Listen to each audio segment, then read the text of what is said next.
Hi friends, പുതിയൊരു സ്റ്റോറിയിലേക്ക് എല്ലാവർക്കും സ്വാഗതം.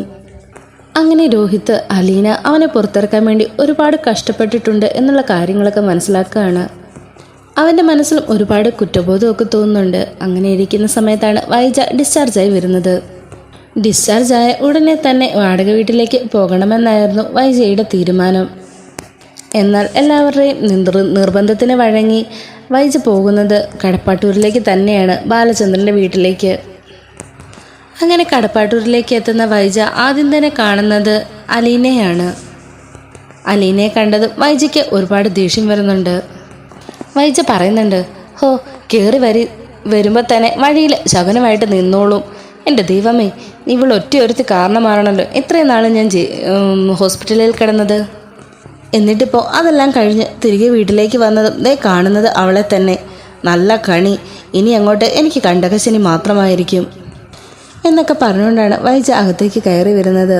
വൈജയുടെ കൂടെ തന്നെ ബബിതയും എത്തുന്നുണ്ടായിരുന്നു. ബബിതയോട് വൈജ പറയുന്നുണ്ട്, എൻ്റെ മോളെ, ഈ ദുശകനം പിടിച്ച സാധനത്തിനെ എൻ്റെ മുന്നിൽ നിന്ന് നീ ഒന്ന് മാറ്റിത്തരുമോ? എനിക്കിവളെ കാണുമ്പോൾ തന്നെ കലി കയറുന്നുണ്ട് എന്നൊക്കെ പറയാണ്. ഇതൊക്കെ കേൾക്കുമ്പോൾ തന്നെ അലീന അവിടെ നിന്ന് അകത്തേക്ക് കയറി പോകുന്നുണ്ട്. അങ്ങനെ വൈജ അകത്തേക്ക് കയറി വരുന്നത് മുകളിൽ നിന്ന് കൃഷ്ണമോൾ കാണുന്നുണ്ടായിരുന്നു. അപ്പം തന്നെ അവൾ ഓടി ഇറങ്ങി വന്ന് അമ്മയെന്ന് വിളിച്ചുകൊണ്ട് വൈജയെ കെട്ടിപ്പിടിക്കുന്നുണ്ട്. അമ്മ വരാൻ വേണ്ടി ഞാൻ കാത്തിരിക്കുകയായിരുന്നു. എത്ര നാളായി അമ്മ ഇങ്ങനെ ഹോസ്പിറ്റലിൽ തന്നെ കഴിയുന്നു? അമ്മയ്ക്കിപ്പോൾ കുഴപ്പമൊന്നുമില്ലല്ലോ എന്നൊക്കെ ചോദിക്കുന്നുണ്ട് കൃഷ്ണമോള്. വൈജ കൃഷ്ണമോളോട് ചോദിക്കുന്നുണ്ട്, അല്ല നിനക്ക് അലീനയോടല്ലായിരുന്നോ കാര്യം കൂറും മൊത്തം? എന്നിട്ട് പിന്നെ എന്തിനാണ് എന്നോടിപ്പോൾ എനിക്ക് എങ്ങനെയുണ്ടെന്നൊക്കെ ചോദിക്കുന്നത്? ഇങ്ങനെയൊക്കെ പറയുന്നത് കേൾക്കുമ്പോഴത്തേക്കും കൃഷ്ണമോള് പറയുന്നുണ്ട്, അമ്മ എന്തൊക്കെയായി പറയുന്നേ? ആരൊക്കെ എന്തൊക്കെ പറഞ്ഞാലും എനിക്ക് എൻ്റെ അമ്മ തന്നെയല്ലേ വലുത്. അങ്ങനെ ഓരോന്നൊക്കെ അങ്ങോട്ടും ഇങ്ങോട്ടും പറഞ്ഞുകൊണ്ടിരിക്കുന്ന സമയത്താണ് ബാലചന്ദ്രൻ അങ്ങോട്ടേക്ക് വരുന്നത്. ആഹാ, ആരിത്? വൈജയോ? എന്തായാലും നിൻ്റെ അസുഖങ്ങളൊക്കെ മാറിയില്ലേ? ഇനിയിപ്പോൾ അങ്ങോട്ട് തുടങ്ങുമല്ലേ നിൻ്റെ പഴയ യുദ്ധങ്ങളൊക്കെ എന്നിങ്ങനെ ചോദിക്കുമ്പോൾ തന്നെ വൈജയ്ക്ക് ദേഷ്യം വരികയാണ്. വൈജ പറയുന്നുണ്ട്, ഓഹോ, ഞാനാണല്ലേ അപ്പോൾ ഇവിടെ യുദ്ധങ്ങളൊക്കെ ഉണ്ടാക്കുന്നത്. നിങ്ങളും ഇവളും കൂടെ, ഈ പഴിച്ചവളും കൂടെ ഇവിടെ ചെയ്തു കൂട്ടുന്നതിനൊന്നും ഒരു കുഴപ്പവുമില്ല. നിങ്ങളും ഇവളും കൂടെ ഇവിടെ കാട്ടിക്കൂട്ടുന്നതൊക്കെ എല്ലാം നല്ലത് തന്നെയാണല്ലോ എന്നൊക്കെ പറഞ്ഞ് വൈജ തർക്കിക്കാൻ തുടങ്ങുന്നുണ്ട്. ബാലചന്ദ്രനാണെങ്കിൽ ഇതെല്ലാം കേൾക്കുമ്പോൾ തന്നെ വീണ്ടും ദേഷ്യം വരുന്നുണ്ട്. ഇനി ഒരു വഴക്ക് വേണ്ട അച്ഛാ എന്നും പറഞ്ഞ് അലീന ബാലേന്ദ്രനെ പിടിച്ചു മാറ്റുന്നുണ്ട്. ഞാനായിട്ട് ഇവിടെ ഒരു വഴക്കും ഉണ്ടാക്കുന്നില്ല മോളെ. ഇവിടെ വഴക്കുണ്ടാക്കുന്നവരൊക്കെ വന്ന് കയറിയിട്ടുണ്ടല്ലോ, ഇനി വഴക്കൊക്കെ താനെ ഉണ്ടായിക്കോളും എന്നിങ്ങനെ ബാലേന്ദ്രൻ പറയുകയാണ്. അപ്പോൾ വൈജ പറയുന്നുണ്ട്, ദേ ഇവളെ, ഈ നാശം പിടിച്ചവളെ ഇവിടെ നിന്ന് പറഞ്ഞു വിട്ടാൽ പിന്നെ ഒരു വഴക്കിനും ഞാനുണ്ടാവില്ല. ഞാൻ ആദ്യം തന്നെ പറഞ്ഞതല്ലേ, ഈ നശിച്ചവള് ഈ വീട്ടിൽ പാടില്ല എന്ന്. അപ്പോൾ നിങ്ങൾക്കൊന്നും അവളില്ലാതെ പറ്റില്ല എന്നല്ല ദേഷ്യത്തോടെ വൈജ ഇങ്ങനെ പറഞ്ഞുകൊണ്ടിരിക്കുകയാണ്. ഈ സമയത്താണ് രോഹിത് അങ്ങോട്ടേക്ക് വരുന്നത്. അപ്പോൾ വൈജ പറയുന്നുണ്ട്, എടാ മോനെ രോഹിത്തെ, എനിക്കിപ്പോൾ എങ്ങനെയുണ്ട് മോനെ? കുഴപ്പമൊന്നുമില്ലല്ലോ, നീ ഓക്കെ അല്ലേ എന്നൊക്കെ ചോദിക്കുമ്പോൾ രോഹിത് പറയുന്നുണ്ട്. ഞാൻ ഓക്കെ ആണമ്മേ, എനിക്കിപ്പോൾ കുഴപ്പമൊന്നുമില്ല. ഇനിയിപ്പോൾ നിനക്ക് കുഴപ്പമൊന്നുമില്ലെങ്കിലും കുഴപ്പമുണ്ടാക്കാനൊക്കെ ആയിട്ട് ഈ പിഴച്ചവൾ ഇവിടെ ഉണ്ടല്ലോ. നീ അവൾ പറയുന്നത് കേൾക്കാനൊന്നും പോകണ്ട. ഇവള് നിന്നെ വീണ്ടും വല്ല ചതിയിലൊക്കെ പെടുത്തും. ഇത്രയും നാൾ നീ ജയിലിൽ കിടക്കാനൊക്കെ കാരണം ഇവള് തന്നെയാണ്. ഇവളുടെ വശീകരണമാണ് ഇതിനെല്ലാം കാരണം എന്നൊക്കെ പറഞ്ഞുകൊണ്ട് വൈജ വീണ്ടും അലീനയെ കുറ്റപ്പെടുത്തുന്നതും കേൾക്കുമ്പോഴത്തേനും രോഹിത്തിന് അതൊന്നും ഇഷ്ടപ്പെടുന്നുണ്ടായിരുന്നില്ല. അമ്മ എന്തിനാ എപ്പോഴും ഈ അലീന ചേച്ചി ഇങ്ങനെ കുറ്റം പറയുന്നത്? ചേച്ചി അതിന് എന്ത് തെറ്റ് ചെയ്തെന്ന് അമ്മയെ പറയുന്നത്? ഇത് കേൾക്കുമ്പോഴത്തേനും വൈജ വല്ലാതെ അങ്ങ് ഷോക്കായി പോകുന്നുണ്ട്. വൈജ ചോദിക്കുന്നുണ്ട്, ആഹാ, നീയും മാറിയോ? നിൻ്റെ അച്ഛൻ്റെ പെങ്ങളെയും പോലെയൊക്കെ ഇവള് നിന്നെയും വശീകരിച്ചോ? നീ ഇപ്പോൾ അവളുടെ ഭാഗമൊക്കെ പറയുന്നുണ്ടല്ലോ. ഞാൻ ആരുടെ ഭാഗം പറഞ്ഞതൊന്നുമല്ല. ഞാൻ ഇത്രയും നാളും ജയിലിൽ കിടന്നിട്ട് എന്നെ ഒന്ന് പുറത്തിറക്കാൻ വേണ്ടി ഒരുപാട് കഷ്ടപ്പെട്ടത് അലീന ചേച്ചിയാണ്. അതിൻ്റെ നന്ദി എന്തായാലും എനിക്കുണ്ട്. അല്ലാതെ നിങ്ങളെയൊന്നും പോലെ ഞാൻ വെറും നന്ദിയില്ലാത്തവനൊന്നുമല്ല എന്നൊക്കെ രോഹിത് പറയാണ്. ഓഹോ, അപ്പോൾ എനിക്കാണല്ലേ നന്ദിയില്ലാത്തത്, ഞാനാണല്ലേ നന്ദിയില്ലാത്തവള് എന്നൊക്കെ പറഞ്ഞ് വൈജ രോഹിത്തിൻ്റെ മെക്കിട്ട് കയറുന്നുണ്ട്. ഞാൻ ആരുടെ മെക്കിട്ടൊന്നും കയറാൻ വേണ്ടി വന്നതൊന്നുമല്ല. അലീന ചേച്ചി ഇവിടെ നിൽക്കുന്നതുകൊണ്ട് അമ്മയ്ക്ക് എന്താ പ്രശ്നം? അമ്മ വെറുതെ ചേച്ചിയെ കുറ്റപ്പെടുത്താനും ശാസിക്കാനും ഉപദ്രവിക്കാനും ഒന്നും പോകാതിരുന്നാൽ മതി എന്നിങ്ങനെ രോഹിത് പറയാണ്. ഇതോടെ കേൾക്കുമ്പോഴത്തേനും വൈജ അലീനയുടെ നേരെ തിരിഞ്ഞിട്ട് പറയുന്നുണ്ട്, അങ്ങനെ നീ അവസാനം എൻ്റെ മകനെയും വശത്താക്കിയല്ലേ? നിനക്ക് അതിനൊക്കെ നല്ല കഴിവാണല്ലോ. നിനക്ക് എവിടുന്നാടി ഇതിന് മാത്രം വശീകരണ മന്ത്രമൊക്കെ വശമുള്ളത്? ഇങ്ങനെയൊക്കെ പറഞ്ഞുകൊണ്ട് അലീനയെ കുറ്റപ്പെടുത്തുകയും നാണം കെടുത്തുകയൊക്കെ ചെയ്യുന്നുണ്ട് വൈജ. അലീനയാണെങ്കിൽ ഒന്നും മിണ്ടാതെ എല്ലാം കേട്ട് നിൽക്കുകയാണ്. എന്താ അമ്മ ഇത്? എത്ര പറഞ്ഞാലും അമ്മയ്ക്ക് മനസ്സിലാവത്തില്ലേ? അമ്മ എന്തിനാ വെറുതെ അലീന ചേച്ചി ഇങ്ങനെ കുറ്റപ്പെടുത്തിക്കൊണ്ടിരിക്കുന്നത്? ചേച്ചി ഇങ്ങനെ കുറ്റപ്പെടുത്തിയിട്ട് അമ്മയ്ക്ക് എന്ത് കിട്ടാനാ എന്നൊക്കെ ചോദിക്കുമ്പോൾ തന്നെ വൈജ പറയുന്നുണ്ട്, എന്തിനാ ഞാനിപ്പോൾ ഈ വീട്ടിലേക്ക് കയറി വന്നത്? എനിക്കിവിടെ ആരാ ഉള്ളത്? എൻ്റെ മകൻ പോലും ഇപ്പം എന്നെ തള്ളി പറഞ്ഞിരിക്കുക. ഇനി എനിക്ക് വേണ്ടി സംസാരിക്കാൻ ഇവിടെ ആരും തന്നെ ഇല്ല. ഞാൻ അപ്പോഴേ പറഞ്ഞതാ ഇങ്ങോട്ടൊന്നും വരുന്നില്ല, ഡിസ്ചാർജായി വല്ല വാടക വീട്ടിലേക്കും പോകാമെന്ന്. എന്നാൽ അതിനും ആരും സമ്മതിക്കുന്നില്ലല്ലോ എന്നൊക്കെ പറഞ്ഞ് എന്നെ തർക്കിക്കുന്നുണ്ട് വൈജ. അപ്പോൾ ബാലേന്ദ്രൻ വൈജയോട് പറയുന്നുണ്ട്, നീയേ ഇപ്പോഴും ഇവളെ ഒന്നും മനസ്സിലാക്കാത്തത് നിന്റെ മനസ്സിൽ അതേപോലെ വിഷമുള്ളത് കൊണ്ടാണ്. ആ പിശാച് നിന്റെ ഉള്ളിലുള്ളത് കൊണ്ട് തന്നെ ഇവളുടെ മനസ്സിലെ നന്മയൊന്നും നിനക്ക് തിരിച്ചറിയാൻ പറ്റുന്നില്ല. അതിനി ഒരിക്കലും നിനക്ക് മനസ്സിലാക്കാൻ പറ്റുമെന്ന് തോന്നില്ല. നിന്റെ മനസ്സിൽ അതേപോലെ പിശാചാണ്.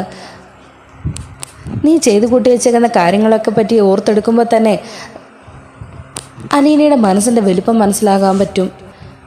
അവളൊരു ദേവതയാണ്, ദൈവപുത്രി. ഇങ്ങനെയൊക്കെ ബാലേന്ദ്രൻ പറയുമ്പോൾ വൈജയ്ക്ക് ഒന്നുകൂടെ ദേഷ്യം കൂടുകയാണ്.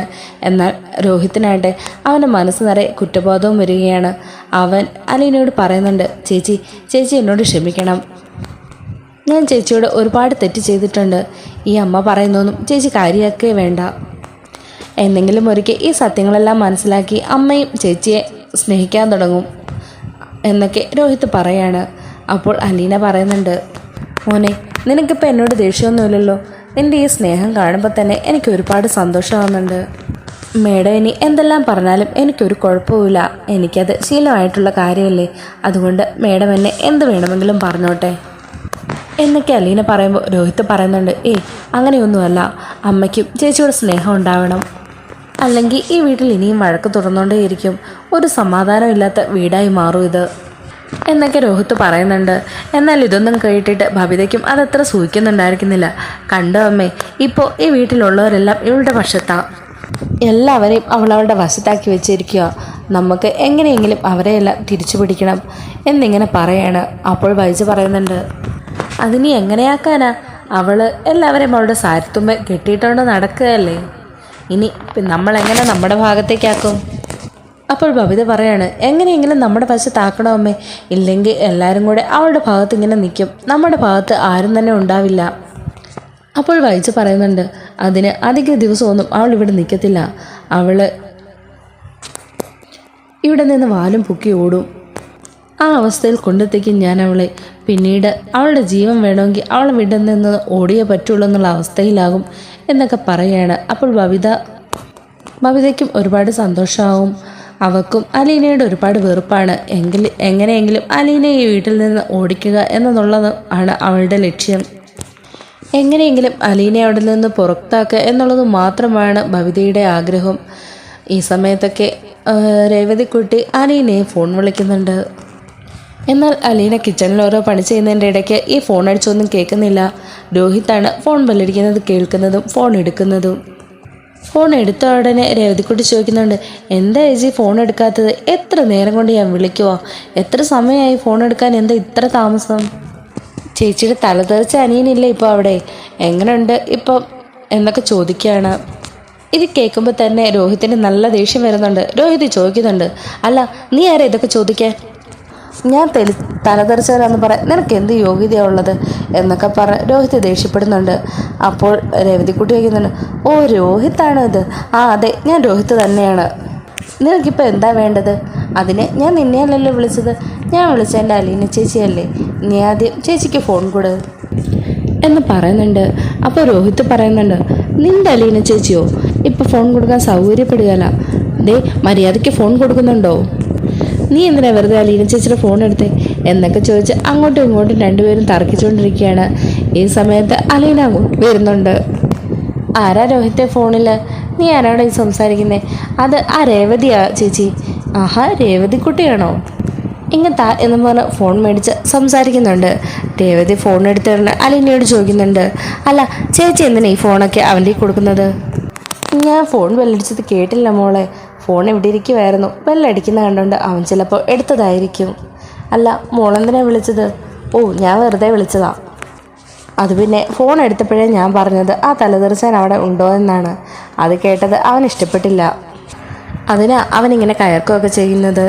അല്ല, നീ എന്തിനാ മോളെ ഇങ്ങനെ ആവശ്യമില്ലാത്തൊക്കെ പറയാൻ പോയത്? അവൻ നിന്നെക്കുറിച്ചാണ് ഇങ്ങനെ പറയുന്നതെങ്കിൽ നിനക്കത് ഇഷ്ടപ്പെടുമോ എന്നൊക്കെ അലീന ചോദിക്കുന്നുണ്ട്. അപ്പോൾ രേവതിക്കുട്ടി ചോദിക്കുകയാണ്, അതിന് അവൻ അത്ര നല്ലവനാണോ? അവൻ എപ്പോഴും ചേച്ചിയായിട്ട് വഴക്കിന് വരുന്നവനല്ലേ എന്നൊക്കെ ചോദിക്കുന്നുണ്ട്. അപ്പോൾ അലീന പറയുന്നുണ്ട്, ഇപ്പം അങ്ങനൊന്നും അല്ല മോളെ, എന്നോട് ഒരുപാട് സ്നേഹമാണ്. ഇപ്പോൾ എൻ്റെ കൂടെയാണ് എല്ലാ കാര്യത്തിനും. എനിക്ക് വേണ്ടിയിട്ടേ വഴക്കടക്കം ഉണ്ടാക്കിയവൻ, അത് മേഡത്തിനോട്. മേഡമാണെങ്കിൽ അതിന് അവനെ ഒരുപാട് വഴക്ക് പറയുകയും ചെയ്തു. കണ്ടില്ലേ, ഇപ്പം എല്ലാവർക്കും എന്നോട് ഒരുപാട് സ്നേഹമുണ്ട്. അതിൽ ഒരുപാട് സന്തോഷത്തോടുകൂടി ഇരിക്കുകയാണ് ഞാനിപ്പോൾ. അതുകൊണ്ട് നീ അവനെ അതും ഇതൊന്നും പറഞ്ഞ് വേദനിപ്പിക്കില്ല കേട്ടോ. ഓ, ഇപ്പോൾ അനിയൻ സ്വന്തം ഭാഗത്തായപ്പോൾ ഞങ്ങളെ ഒന്നും വേണ്ടാതായല്ലേ എന്നിങ്ങനെ ചോദിക്കുന്നുണ്ട് രേവതിക്കുട്ടി. അങ്ങനെയൊന്നും അല്ലടി കുഞ്ഞിപ്പെണ്ണെ. നീ എൻ്റെ അനിയത്തിയല്ലേ. നീ കഴിഞ്ഞിട്ടല്ലേ എനിക്ക് മറ്റാരും ഉള്ളൂ. എനിക്കെന്നാ നിന്നോട് സ്നേഹമല്ലേ. ഇവരൊക്കെ ഇപ്പോഴല്ലേ ഉണ്ടായത്. എനിക്കെന്നും എൻ്റെ കുഞ്ഞു തന്നെയല്ലേ വലുത്. ഓ, ഇനി ഓരോന്ന് പറഞ്ഞ് എന്നെ സമാധാനിപ്പിക്കാനൊന്നും നോക്കണ്ട. ആയിക്കോട്ടെ, ഇനി ചേച്ചിയുടെ കാര്യങ്ങളൊക്കെ നടക്കട്ടെ എന്നിങ്ങനെ രേവതിക്കുട്ടി പറയാണ്. അപ്പോൾ അലീന പറയുന്നുണ്ട്, ഓ കുറുമ്പി, നിനക്ക് ഒട്ടും കുശുമ്പില്ലല്ലോടി പെണ്ണെ. അങ്ങനെ ഓരോന്നൊക്കെ അങ്ങോട്ടും ഇങ്ങോട്ടും പറഞ്ഞുകൊണ്ടിരിക്കുകയാണ് അലീനയും രേവതിക്കുട്ടിയും. അതിനിടയിൽ രേവതിക്കുട്ടി ചോദിക്കുന്നുണ്ട്, ഇത്രയൊക്കെ സ്നേഹമായ സ്ഥിതിക്ക് ചേച്ചിക്ക് പറയത്തില്ലായിരുന്നു രോഹിത്തിനോട് രോഹിത്തിൻ്റെ സ്വന്തം ചേച്ചി തന്നെയാണെന്ന്? ഇനിയും എന്തിനാ അത് മറച്ചു വെക്കുന്നേ? അവനും കൂടെയല്ലേ ഇനി അത് അറിയാനുള്ളൂ. ചേച്ചിക്ക് അത് അവനോട് പറഞ്ഞുകൂടായിരുന്നോ? നീ ഒന്നും മിണ്ടല്ലേ മോളെ. നീ ആദ്യം മിണ്ടാതിരിക്കുക. തൽക്കാലം ഇപ്പം അവനതൊന്നും അറിയണ്ട. അവനെ പതിയെ കാര്യങ്ങളൊക്കെ പറഞ്ഞ് മനസ്സിലാക്കാം. എന്തായാലും ഇത്രയൊക്കെ ആയില്ലേ, എല്ലാം അതിൻ്റേതായ സമയത്ത് തന്നെ നടക്കും എന്നൊക്കെ അലീന പറയുന്നുണ്ട്. ഇത്രയൊക്കെയാണ് വരാനായിട്ടിരിക്കുന്ന പുതിയ എപ്പിസോഡിൽ വരാൻ പോകുന്നത്. എന്തായാലും എല്ലാവരും ഈ ചാനൽ കണ്ട് ഇഷ്ടപ്പെടുവാണെങ്കിൽ സബ്സ്ക്രൈബ് ചെയ്യണേ, ലൈക്ക് ചെയ്യണേ.